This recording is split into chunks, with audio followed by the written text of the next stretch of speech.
The Conbini boys, they're the Conbini boys, they're the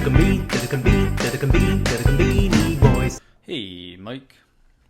Hey, Matt, how's it going? Not too bad, Mike. We've had a lot of bad weather here. Had a blizzard and then some freezing rain. So we're all bundled up here in New England. How are things over in Kuro Bay? Yeah, pretty much the same. We just are getting some winter weather here as well. I was telling you before we started, we got Leo some skis. So Wow. they're these teeny little mini skis, and he's been doing all right though. He's just kind of like pushing himself around. Pretty good, Just I gotta in say. time for the Winter Olympics. Exactly. That's what in I'm the saying. Authoritarian police state That's that is right. China. So maybe one day he'll be able to compete under the watchful eyes of Xi Jinping. In 20 years, yeah. Yeah. We'll see. Hopefully. All right, but All right, Mike. Well, last week we explained to our listeners why we were taking so much time off. It's not because we were on vacation. It's not because we were lollygagging. It's because you were locked up abroad with COVID. Mike, you've been free now for almost, I guess, a month, and you're back in action. You've returned to the Gemba. yes. You're pounding the pavement at the Conbini, and you've got a few tales you want to tell us based on your latest action. Is that right, Mike? That's right, Matt. I'm back in action. I was, like you said, until the middle of January. I was stuck in a hotel, and before that whole month, I was back in the States. So it's been a long time since I've been able to get in there, just kind of see what's going on. And Matt, I got to tell you, I've two big developments in my life at the Gemba. Something good and something bad. Do you want to hear the good news first, or do you want to hear the bad news first? Let's start with the bad news first, and I like to end on a high note. Okay. All right, Matt. Well, let me tell you. The bad news is, Matt, I've been to Conbini's, let's say, in these 3 weeks or so, I've probably been, a dozen or so times to the Conbini. Not as much as I usually am going. I got to be honest, a little bit less. But Kind of a slow clip there. Yeah. But Matt, you know what has been going on? I'll say my first trip out of quarantine. I was so pumped. I said, you know what I'm doing? I'm getting in there. I'm getting a family chickie. Hey, Yep. right? That's what you got to do. And so I got in there. Oh, there's no family chickies, unfortunately. Oh, okay. Well, bad luck. Try again in a couple days. Come back in. No items in the hot box whatsoever. Hot box was empty. Hot box is empty. And Matt, this is a trend, I'd say of these times that I've gone, I'd say 80% I'm seeing an empty hot box, or, at least just like the bare minimum, like maybe one ham cutlet or something, and that's all. I gotta ask, Yeah. what's the Oden tank looking like? Because if that's gone, Yeah. No. that's a sign. Don't worry. The Oden tank is still, at least for the moment, cranking. So, Because if that Oden tank empties out, you better grab a shotgun and a lot of canned food. right. That's the end all. That's the end of days. Yeah, no, we're not there yet. But But I'm worried, Matt. This is not something I'm used to. Supply chain. I don't know. Supply chain? Yeah. What do you think? What do you think's going on? I've got some, theories, but I don't know. Everywhere you go, supply chain problems, Mike. I don't know where Japan, these Conbini, get their chickens from, get their bao buns from. I don't know where all this stuff comes from, but it comes from somewhere. And COVID is just disrupting supply chains all over the place. Say somebody goes down with COVID, maybe a few people go down with COVID from a critical supplier, and suddenly you can't make what you want to make for a week, 2 weeks. True. It doesn't take a lot, and I know Omicron cases are starting to tick up in Japan. So if these things are coming from Japanese vendors, then it could be people are getting ill at critical Conbini suppliers, and these guys can't make what they usually make. That's my guess. Yeah. Well, I hope, that's my, that's sort of my positive like thought is that. And I think you're right. One thing that I've noticed is a lot of the convenies that I go to, I'm seeing a lot of new fresh faces behind the counter, Matt. That's got me a little worried. Maybe you're right. Maybe people, shortage of people because of COVID. There are a lot of people out, and I'm just worried. Maybe this new crew. Maybe they can't handle it. This is like me being negative. Maybe they can't sort of like configure things, because there's a lot you got to keep going at the Conbini. Like if you're working there, you got to get the hot box going, you got the Oden going, you've got packages coming in, and it's stressful. So I don't know. That's could be part of it too. I mean, there are definitely training issues. You got a lot of new employees. You got to bring on quickly because again, somebody goes out, you got to bring somebody in, and yeah, I guess you're right. Yeah, Conbini operation probably not the simplest one out there. A lot coming at you, like you say, and to bring somebody up to speed is no small task. Which is why companies should invest more in training. Because it costs a lot of money and resources to bring somebody up to speed to be a skilled worker. But yeah, that could be it too. Could be a combo of supply chain, combo of a lot of new faces trying to learn the ropes. Yeah, and so I'm gonna keep an eye on this. This worries me though because I'm starting to lose my confidence. You go out and you say, hey, I'm gonna go to 7-Eleven and get I'm going to get like a Nana Chicky or something. And then you go and it's not there. You go and it's not there. You start to think it's just not there. And I'm trying not to lose hope. I'm not trying to completely lose hope. So I'm going to keep going.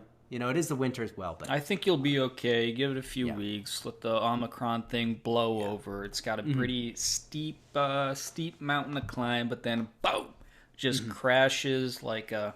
And here in America, we gave up on COVID here in America. And there's no better way to live, ladies and gentlemen. Listen, you just got to ride this thing out, get vaxxed, get boosted. Yeah. And, hey, it's all blowing over. Yeah. All right. Well, hey, like you said, I'm glad that we did the bad first, because now I'm going to give you the good news. And this is, Matt, as a father, this has been a good couple of weeks, Matt. So... You know what? Okay. We got out of quarantine, and I think we had dinner a couple nights at home. And one night, I just thought, "Hey, Leo," I just said, "You wanna go to the Conbini and get some ice cream?" And he went wild. He said, "Yes." He jumped out of his chair. He went to the front door, and Matt. So that's been our little tradition here. A couple nights a week now. We've. Nice. I don't even have to say, all I have to say is Conbini, and he knows what I'm talking about. I say Conbini, and he says, ice cream? And so we go in there, and I've been taking him into, I took him into Lawson, took him to 7-Eleven, Family Mart, and we just spend some time there looking through the ice creams, that little zone where all the ice cream is sort of the box. The box, yeah. And just letting him choose, what he wants. And I got to say, Matt, this is it's exciting for me because, already in Leo's head, the word Conbini means fun. And that being able to make that connection with him has been really great. What's his favorite? Does he have a favorite ice cream? He is a giant cone man. I always knew he was a smart boy. And a classy guy. Giant cone. Oh, yeah. That knows no borders, the giant cone. No. Everybody loves it no matter where you go. That is outstanding news. Yeah. Have you introduced him to the premium ice cream box, or you wait until he's a teenager or something? Wait until he's a teenager, because I don't think, that's the thing. When you get to the premium box, it's not as visual as the normal box is. You gotta know. Well, actually, that's a good question. Is he tall enough to see into the ice cream box? Or do you need to hover him over the? I pick him up. Yep. I pick him up. I hover him over, and we go through each. I should say he picks him, but it's more like whatever I pick up, he says, "Yeah, let's get that." He puts it in the bucket. So. But yeah, awesome. when he gets a little bit older, I'll take him to that premium box when he can read, and he can understand the elegance of what's going on in there. Then I'll take him to that box. Yeah, maybe get him when he's ready for his first date. I don't know. That's you know? right. So, oh my God. Well, that's exciting. Next time he's back in America, you're gonna have to introduce him to the Snickers ice cream bar. Oh, goodness gracious. Yeah. Oh Yeah. my. To A lot of complete his things training. a lot of things to look forward to. That's like when Snickers. Palpatine got Anakin to kill all those little kids. That was the end of his training. The end of Leo's training will be the Snickers ice cream bar. That's right. Yeah. That's right. If we get Yeah. him to the premium ice cream box, we take him home, give him the Snickers ice cream, and then he's good to go. And then he'll be a master, and he can step out on his own into the world, without the guidance of old Pappy. But all right, Matt. So yeah, those are two big developments. But I also, what I did? I actually last night I went out to the Conbini and I grabbed a snack, something that we haven't talked about on the podcast, but is a hidden gem. And I want to get I got two items. I'll give you the look at one, and then the more sort of interesting one I want to get your opinion on. I don't even know if you've ever had this. So, all right, Matt, this is what I had to start. Boom. I went in, and you know what? I've been stepping away from the choux recently, Matt. I've tried. By the for way, you. I've also kicked my smoking habit. So I'm now I'm just Awesome. yeah. Things are going all right, Matt. So, all right, first thing I tried, I stepped out. Premium Malts has the black, which is supposed to be their, I guess, stouty style beer. Here it almost looks like, like a real Irish stout or something like that. But Looks like Donald Trump's hair, that comb over there. it does look Christ. Look at that. Back to front comb over on the foam there. That is an impressive foam going on right there. Wow. And I gotta say, Matt, this is this is a renewal. It's been renewed. I think it originally came out in 2020. Nothing to write home about, Matt. This is it just tasted like a Great can. great can, beautiful can. And premium malts, the Suntory, they are supposedly, theoretically, are supposed to be the sort of the top of the line. Top of the line. Although we, in our taste test, we kind of blew that out of the water. that out of the water. But anyways, so yeah, if you're looking for like a stout style beer, this isn't going to do it for you. It does have a little bit more of that sort of sort of thicker taste than a normal Japanese beer, but this is no stout. Okay. All right, Matt, but this is the one, and I got this for the first time in probably 5 years, maybe even 10 years. This is an old classic for me, and I don't know if you have gotten into the Mimiga. So, Matt, this is the pig ear. Mimiga, which is originally, I think, from Okinawa. And pig ear, you're probably thinking, ooh, no, that doesn't sound good. But what it is an extremely thin, sliced pig ear. Actually, it is literally pig ear. But it's very nice, Matt. You know how I like some cartilage.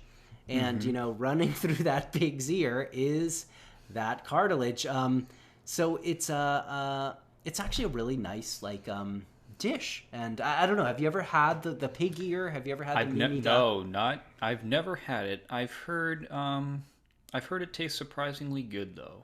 And what's the texture? Is it crunchy? Is it chewy? What's going on there? Well, it's chewy on the outside, and then in the center is the sort of kori, the Cartilage. the That's cartilage. what that. There's we're looking at strips here, and there's a white strip that runs in the center of it. Is that the cartilage there? That's the cartilage there. Got Yeah, it. exactly. Yeah. Okay, I see it's got like a nice little dipping sauce as well. Yes, this had the mustard miso dipping sauce. That sounds really good. Yeah, it was nice, and it's a nice little dish for when you're having a beer. I'd say it's akin to a jerky or like a dried squid or something like that. I'm all for product that uses every part of the animal. So this Yeah. sounds great. It did remind me. I thought you were showing dried squid at first, which I'm a huge Right. fan of. That stuff Oh, is yeah. delicious. But no, nice, Mike. This looks like a nice little with a beer. Looks good. Yeah, thank you. So just, anyone, please feel free to pick up that Mimi Guide. It's not bad. I will say I was looking for the English translation, and I was pig ear, it's just pig ear, and I was looking in the States, and it's mostly dogs, for dogs. That's Oh what yeah, pig at ears Petco, you find a lot of pig ears for dogs.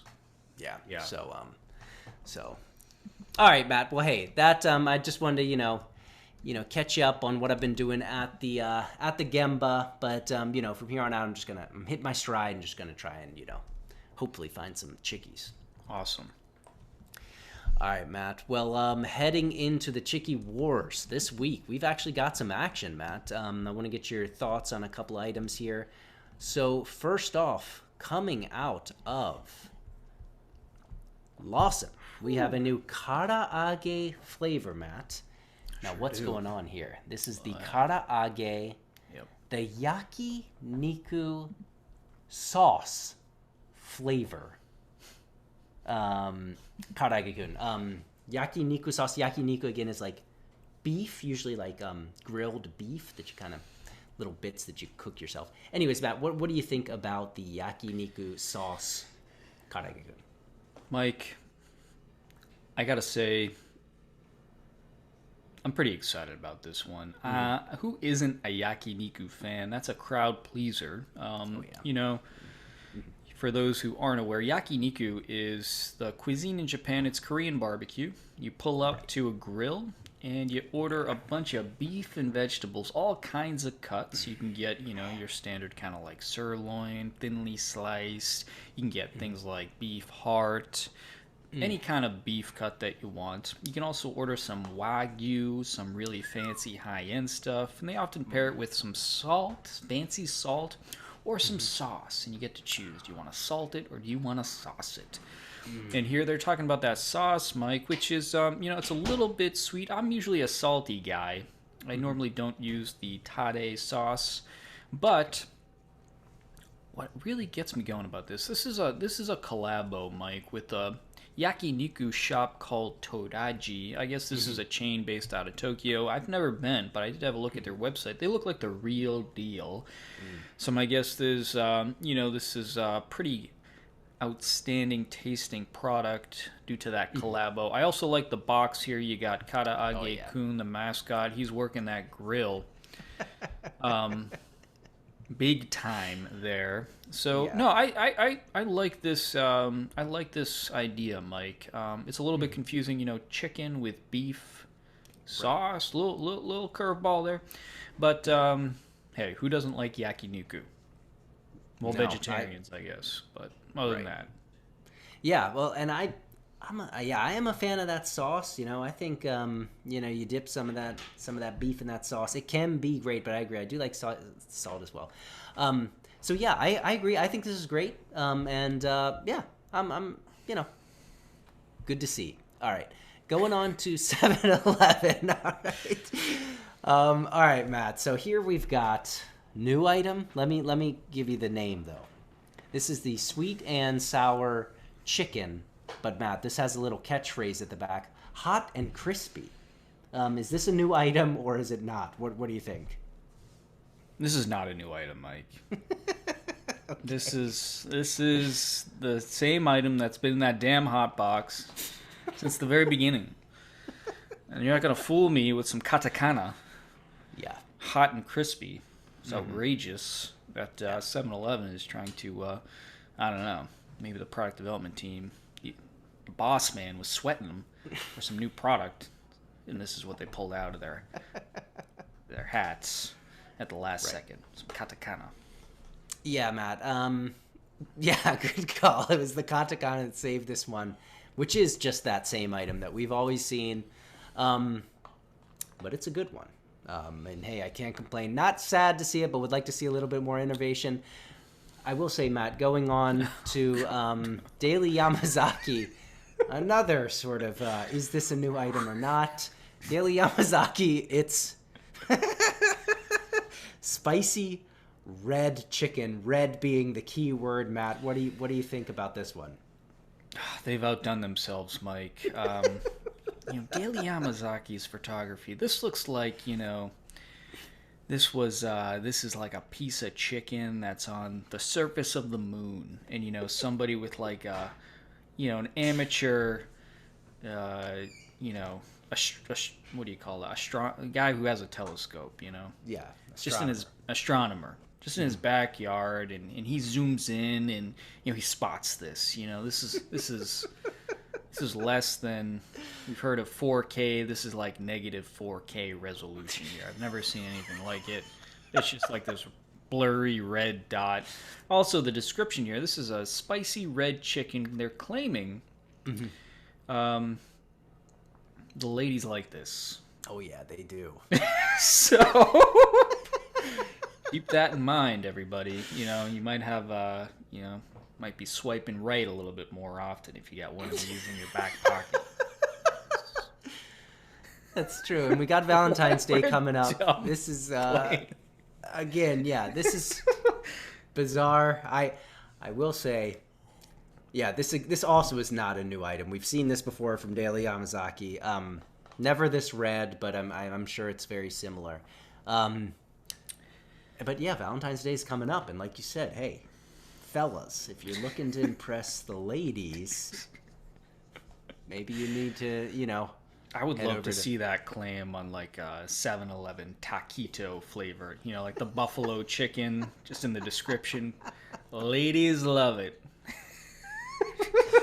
Well, Matt, the Mimi ga, the pig's ear that I was looking at, was also ladies love it because it's got collagen, Matt, which is good for health and beauty. Right. Dang. Right? Okay. Right. Well, that sounds like a more legitimate claim than the spicy red chicken. Red chicken. All right, let's get on to something legitimately new, Matt. We're heading over to Seiko Mart for our last contender at the Chicky Wars this week, and Matt, this is an interesting one. This is something I have not seen before. This is the ahijo style chicken nuggets. That's 5 chicken nuggets you get here. Ahijo. I was looking up this. Like, is this a big thing? This might just be a Japan thing, but apparently in Spanish cuisine, I think there's something called al ahijo, chicken al ahijo, which is like. Anyways, in Japan, it usually means something you have like oil, usually like a flavored oil that you sort of like marinate things in, and then they call that ahijo. I don't. Is that what you'd call it in this? I don't know what. I'd never heard of this before. I also did some Googling, and I struggled to understand it. I was hoping you would have an explanation, and I really appreciate that you do. No, Mike, I had never heard of this. It sounds good though. They say it has like a garlicky and also like a fish flavor to it. Kind of, actually, that doesn't sound so good. Actually, yeah. But yeah, I had never heard of this before today. Okay, that's interesting because I had always thought this is just like a common thing from like Spanish cuisine, ahijo. Because everybody, my, she loves some ahijo. She actually made some ahijo the other night. But yeah, my image of ahijo is just like garlic and like stuff like in like a pool of oil, and then you kind of like dip some bread in there. So eat it up. It's pretty good actually. I don't know. No, it does sound pretty good. So although I'm wondering, Matt, are they reusing an image here? Is this? I feel like we've only seen one image of chicken nuggets at Seiko Mart. Yeah. Okay. All right. Yeah, I think this is the same one, but yeah, I agree. I'm excited. It seems cool, but and all in all, I gotta say, pretty exciting week at the Chicky War, so that's always good to see.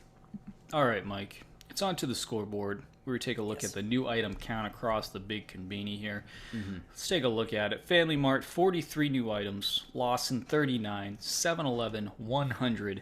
Mini Stop, 24. Daily Yamazaki, 8. Seiko Mart, 7. And New Days at 12. Your thoughts on those numbers, Mike? Yeah, Matt. In general, I think this is a more healthy scoreboard. Last week we were seeing things really low, so it's exciting to see things back to where they normally should be. And nice to see 7-Eleven hitting the on the button the 100 items. That's always something to celebrate. So yeah, pretty good week. No doubt about it, Mike. Now, let's take a look at our winners and losers, the items that caught our attention this week. We'll start with your loser, Mike. Let's see. Always excited to see what you got up on screen here. Let's have a look. What do we got? What do we have? That is the question, Matt. So this is out of Mini Stop, who we've been liking recently. Interesting. But, yeah, this is a kebab hot sandwich for people who like cheese. All right, maybe if you're, living in in Europe, maybe this would be like, oh, yeah, okay. All right, first off, kebab is not something that you commonly find in Japan. It's in Tokyo you can find it. Like there are like a few street vendors, but it's not like an established thing you eat in Japan. Kebab, So then this is a kebab hot sandwich. Okay, I don't really know what that is. And it's for people who like cheese, Matt. So I'm guessing you just have some chicken, sort of kebab-style chicken in there with some cheese on it. I'm sure it's not bad. I guess I'm just wondering more, what is this thing? Is there something special going on in there? Is there something I'm missing? Or does this seem just kind of like a mix of a number of sort of like buzzwords thrown together to create an item? I'm not sure. And I couldn't figure it out, so that's why I put it as my loser for this week.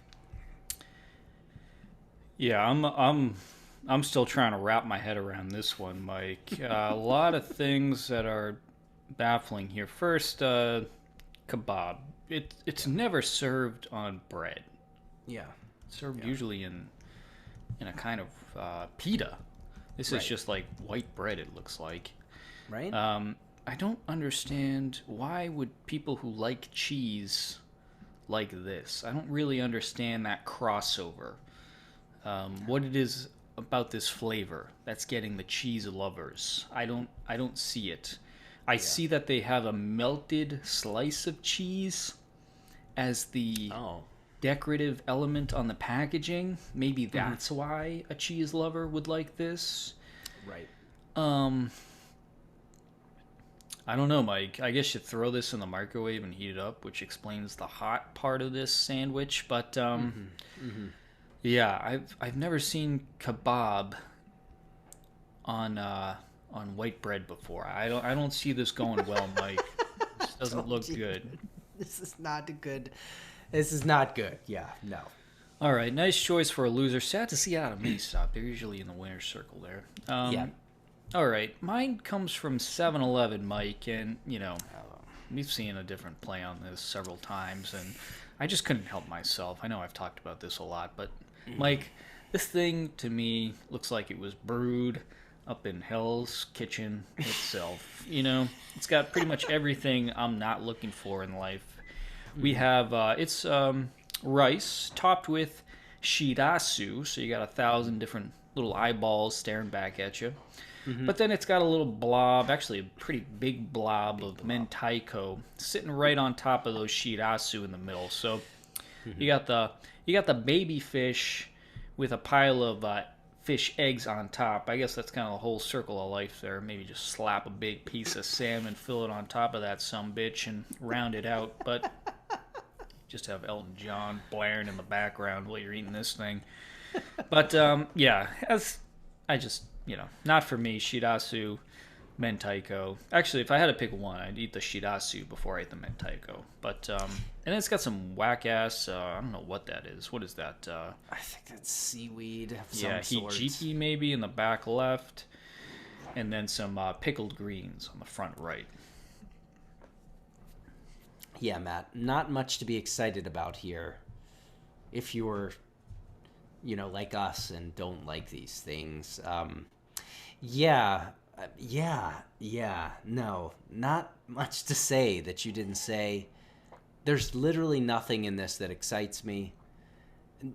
I think it might even be better if they didn't have the little seaweed and the greens in that corner. If it was, and the mentaiko, if it was just the shirasu on top of rice, maybe then, pour a little soy sauce on that. Maybe that'll do a little bit better. But no, this is just a sad blob. This reminds me of that image was making the rounds back in the day. It was the blobfish. Just the really ugly, just blobfish. Yeah, if you never to Google that. Yeah, just Google blobfish, because that's what this looks like. It's a blob. It's not that great. And so yeah, this is a loser, total loser. Get it out of here. All right, let's head over to the winner's circle, Mike. Get a little pick me up here. We'll start with you. Let's see what you got this week. Oh, yeah. Mm-hmm. Yep, Matt. It was good God. Matt. Man. So Is that what that is in the middle? Oh yeah. All right. So what are we looking at here? Oh boy. We're at Lawson. I was looking through the items this week. I saw this and I just stopped looking for the rest. I knew this is what I had to do. Matt, there's a couple things I love. I like popcorn and I like shoe cream. And I'd say they make up probably 75% of my winners that I pick.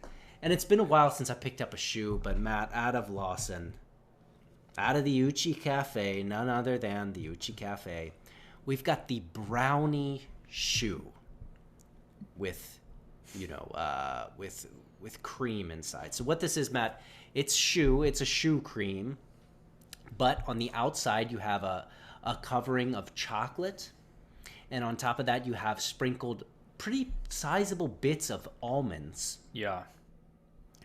And then the dough itself is a shoe dough, but it looks to be a little bit more chocolatey. And then inside, you've got what they say are two different types of Hokkaido creams. Mm. And then also, you've got the bits of brownie in there, that dense brownie taste. Mm. I don't know, Matt. I love shoe. What can I say? I mean, hey, happy 2022. This is a winner. I'm getting in there. I'm going to get it. Nothing else I can say. This is a winner. Get in there. Get the brownie shoe Nama Cream Edie from Uchi Cafe at Lawson. Yeah, Mike, this also caught my attention. Actually, Lawson has a bunch of really interesting chocolate items out this week. They all look outstanding, but no doubt about it, this was at the top of the food chain. Mm-hmm. And yeah, that brownie in there, Mike, I missed that. I didn't realize that's brownie inside that shoe. And those almonds, you have almost whole almonds, ladies and gentlemen, parked on top of that chocolate glazed shoe cream. Mike, I've occasionally been hitting the bog, and I got some Black Mamba number 7 that I've been enjoying every once in a while. And I'll tell you what, Mike, when I eat, feels like I'm eating with my whole body.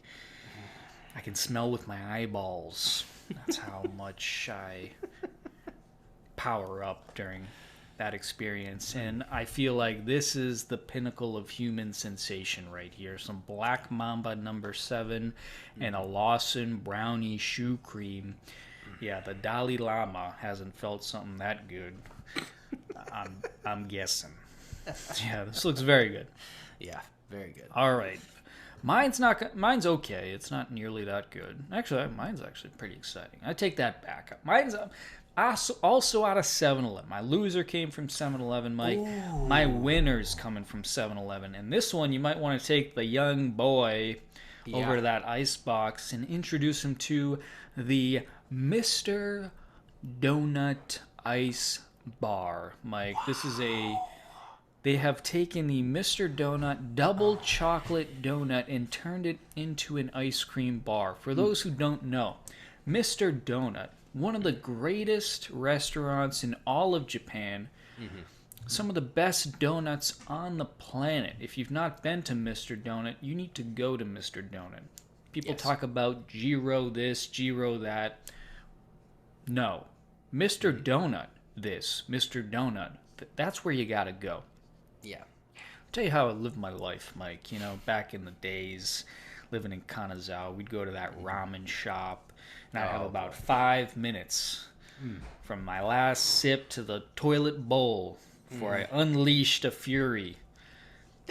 And I'd always make time to stop off at Mr. Donut, even while the clock was ticking, to pick up 3 donuts.